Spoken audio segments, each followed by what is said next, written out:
Oh, you see this?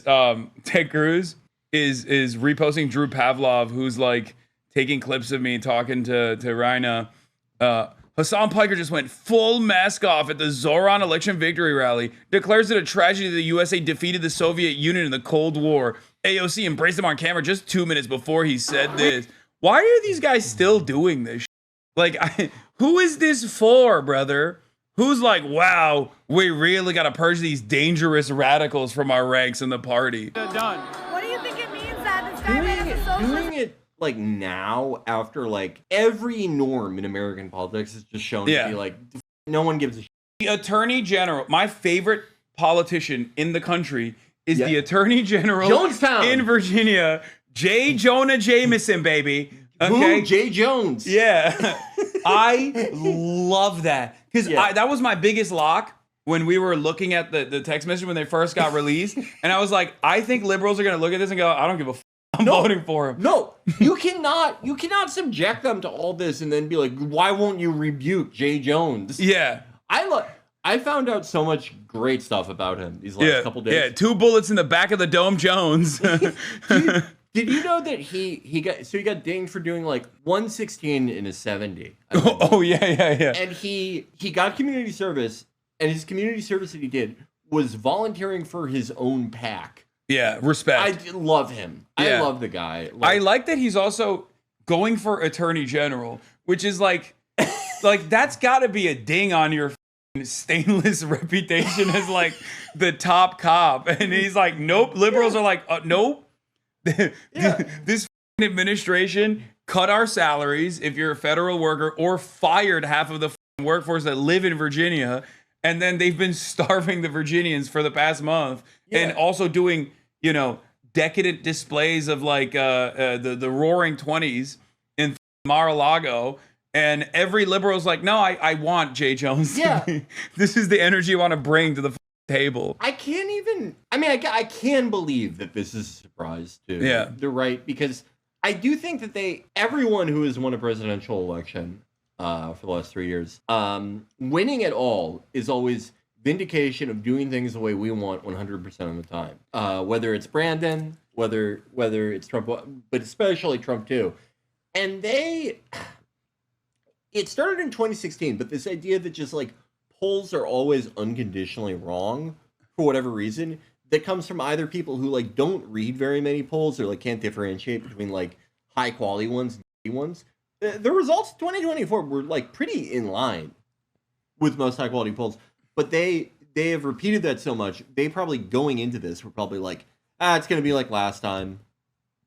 They're all gonna eat shit. We're gonna win again. Yeah. Everyone loves this shit. Yeah, but it's like, you know what this is? This is the same shit that the Republicans were pulling off, even though it's like a little bit different. But it reminds me of like when the Republicans were like, well, we're canceling you because you did it to us, libtard, right? Yeah. And they would like try to justify it that way. And now liberals are like, okay, well, you set the table, now dine on this shit. Like, what do you mean? That you can't turn around and like you said earlier, like promote AI slop videos about like random immigrants getting kidnapped and being thrown into a concentration camp, and then turn around and be like, I can't believe this is what they're saying about us. Like, you can't do that. You set the standard, and liberals are responding in the same way. But it is pretty funny because the best part about it, the person who leaked it lost her race. I love that. The person who leaked the text messages lost her race to a Democrat, which is awesome. But yeah, they say nice things about everyone law. If those guys die before me, I will go to their funerals to piss on their graves. Send them out awash in something. Jay Jones. 3 people, 2 bullets. Gilbert, Hitler, and Pol Pot. Gilbert gets 2 bullets to the head. Spoiler, put Gilbert in the crew with the 2 worst people you know, and he receives both bullets every time. Jay, please stop. I love that. I love these. My favorite thing about these has always been how like the friend is like just trying to give him like an offering. Yeah. It's just like, okay, I know you're like emotional now or whatever. And he's like, we should kill their friends too. Like he is pot committed. Yeah, no, he's going crazy mode. Yeah, and you know that like the day these came out, his chief of staff and everything, they were like, what the Jay? And he was like, what? No, I do think there's something wrong with him. He is legitimately No. a lunatic. Just like, because you probably shouldn't text something like this to a Republican ever. Okay? Yeah. Like, I'm not gonna sit here and be like, oh, no one has any weak moments or very angry moments, right? And they just like say some that they don't believe or whatever. But like it does kind of. He's the liberal driller. Yeah, no. He is. We could probably place him in Florida. Yeah. In that Prius. Yeah. No, yeah. I mean, this does show, like, to say this is someone who like, almost has like a political obligation to leak this. Yeah. That is the sign of like an insane person. Yeah. You weren't simply asking questions and you know it. I genuinely was. I wasn't attacking you. I was trying to understand your logic. You weren't trying to understand. You were talking about hoping Jennifer Gilbert's children would die. Yes, I've told you this before. Only when people feel pain personally do they move on policy. That's like a Stalin quote. That's awesome. Yeah, there isn't. I point blank asked you more than 3 times, and you dug in that you meant it. I honestly am questioning a lot today. I mean, do I think Todd and Jennifer are evil and that they're breeding little fascists? Yes. He's like... The best thing is like Jennifer. I asked like Spencer, he's a producer on her show, and he grew up in Virginia, and we were like, who the fuck is Jennifer Gilbert? And he was like an extremely unimportant house. You know, like what was it? What triggered this? Like, was it? I thought that it was because like there was like a gun violence incident or something, and she was like in opposition to gun control or something. Like that was the story that liberals were trying to put together. This still goes above and beyond. No, I don't even think it's that. Like it was. Jay Jones would send Republicans to concentration camps, I think, or like to re-education camps. Yeah, he would be on board with that. I think Jay Jones, American Perone, Mavis Baugh, his lovely wife, the American Evita. I think. Yeah, he's John Brown. He's like he has like the body language of an insane guy. Yeah, the blood of the tyrant shall water our fields. Like that is like, I'm telling you, every leftist or hammersicle account on Twitter is like, oh, these guys are betraying the revolutionary vanguard because they want fast and free buses or whatever the they're sheepdogging everybody into the Democratic Party. Our movement is over. But then liberals are just like, yeah, we should just start arming every liberal so they can start shooting Republicans. I don't know what the going on. I think it would be easy, maybe not easy, but doable to like bring Jay Jones along on some issue, like, you know, hey, you know who have grandkids? all the electric companies. Let's nationalize them. That's like killing them.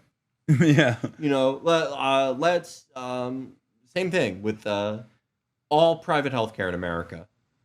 I think that is, you could probably get him to go along with like a lot of good things. Yeah, this is a crazy. Yeah, that is the look of a nut. But also, yeah, he is black too, which is like extra crazy because like you don't get the same like breathing room in a white electorate. Yeah. If you're also a black guy who said this, you know what I mean? Like white guys, as we've seen from Grant Plattner, can be quirky. Yeah. And can sometimes do a little shore leave in Split in Croatia and get a totem cough on their chest. And liberals seemingly don't mind that. But like when you're a black dude on top of that, it's like, that's crazy that they were just like, nah, it's fine.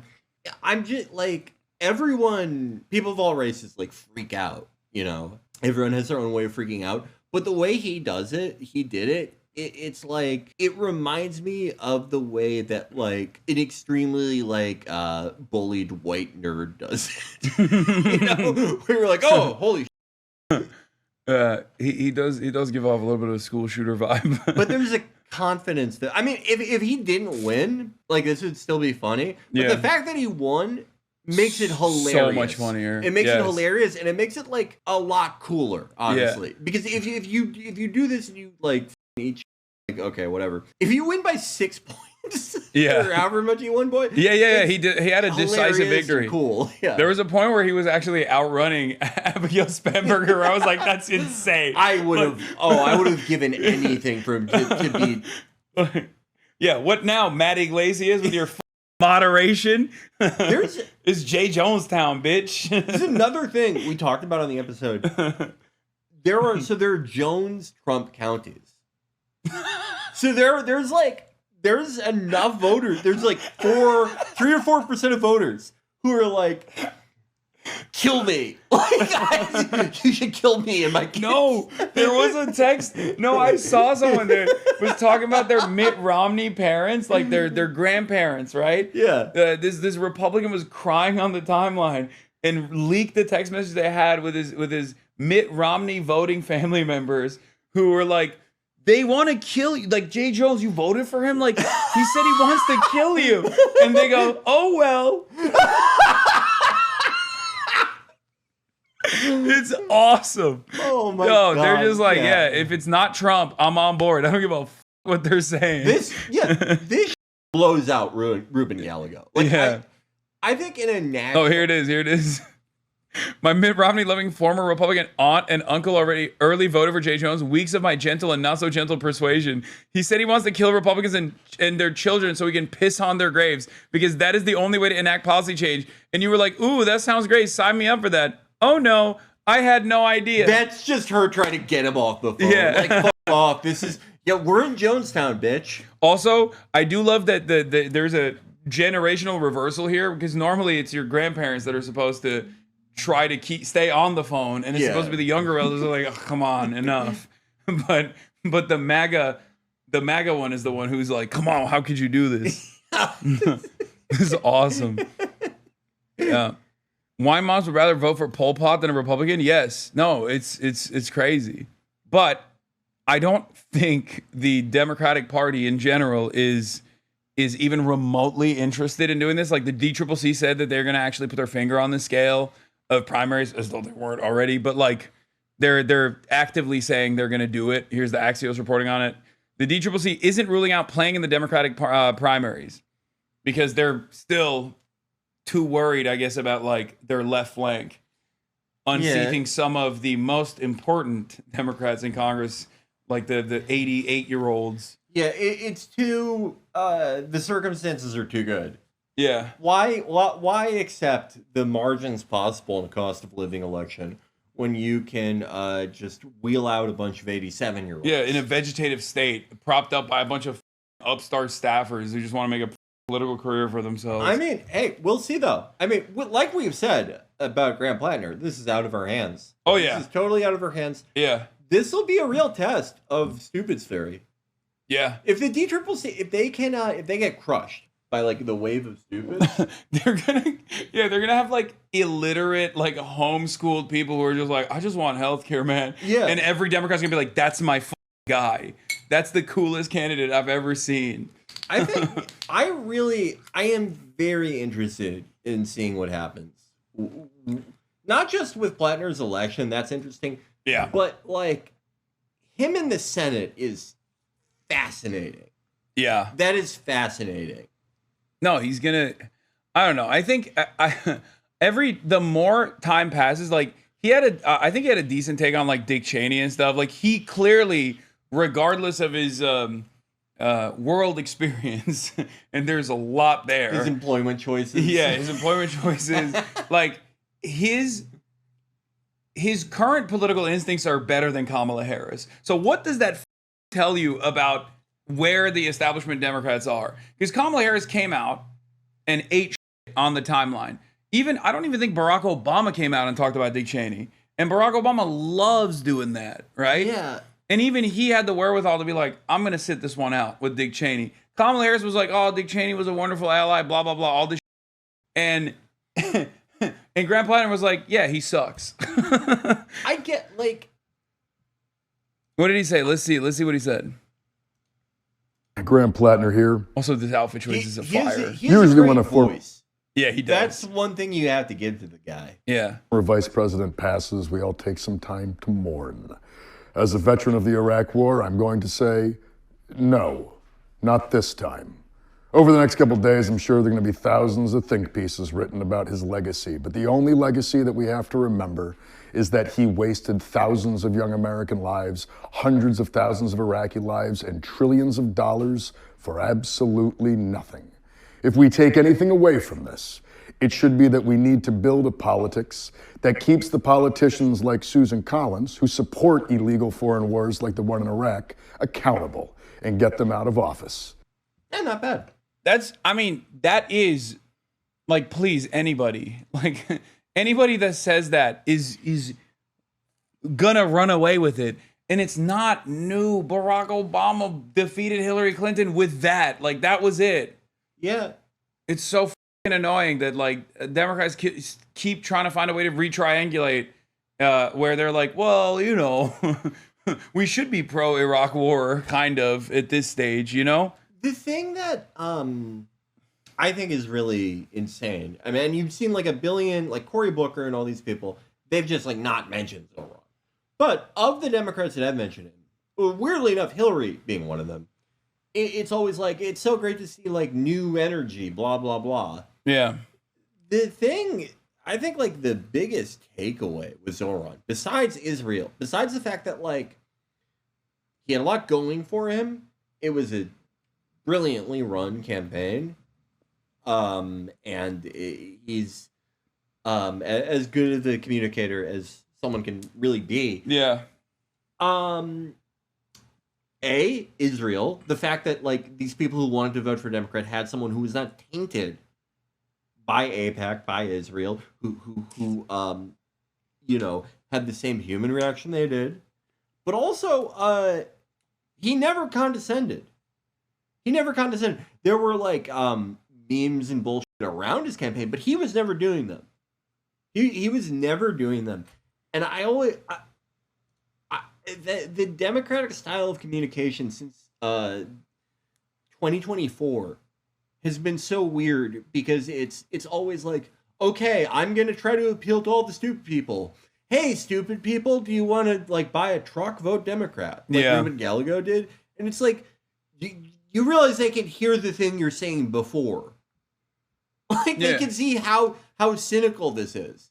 Maybe not everyone in the world, maybe not every voter in America fully gets the contours of every policy point or everything with Zoran. But they like that he didn't get on his hands and knees and go, I'm going to put all the money in a cookie jar. Yeah. Or even like, I mean, Zoran's new, so he has that benefit to him. But like when Democrats go back on previous positions that have been established as like the Democratic Party line on immigration, to be like, to turn around and be like, I think your assessment on this is really good, where you say like, you look like you got caught doing something bad for no reason. When you go, oopsie, maybe we want to build the wall ourselves actually, and Donald Trump is actually hypocritical. He's not being serious about being the real immigration, the immigrant destroyer. We're the immigrant destroyer party. It's like, no one thinks that. Everyone thinks you lied for the last like 2 decades or 3 decades about how this is a nation of immigrants. And it's also a stupid position, because what do you think is going to happen when the Trump train starts rolling and those train tracks are directly going to concentration camps?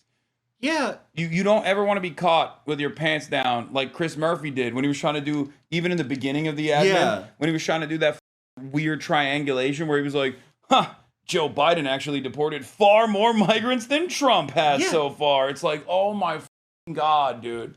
And how do you get off that ramp too? Yeah. Because if polls shift and it's back to like a 2017 environment, which, you know, that's kind of how some things are trending with immigration. How do you then go, okay, we're done with that. That was a fun 2 years where we were so serious about immigration. Don't worry, though. We're back to what we were saying the 5 years before that. Yeah. It makes you look guilty. It also makes you look kind of insane. Yeah. And you won't do like, you won't actually do about it either. Just like Joe Biden, who won on an affirmative campaign about migrants in the country and said he was going to have his first 100-day agenda about like amnesty and trying all that stuff, only to quickly cast that aside immediately. almost as fast as he dropped talking about public option. Remember that? And card check. Yeah, that was so awesome. That Or I take that back. He would do one video like a year about card check. he did 0 on public option. He just completely dropped it. That was so. I remember in 2020 arguing with people about that, and they would go, "Well, a public option isn't good enough," and it's like, you're gonna look me in the face and tell me that Joe Biden's gonna do that? Like, okay.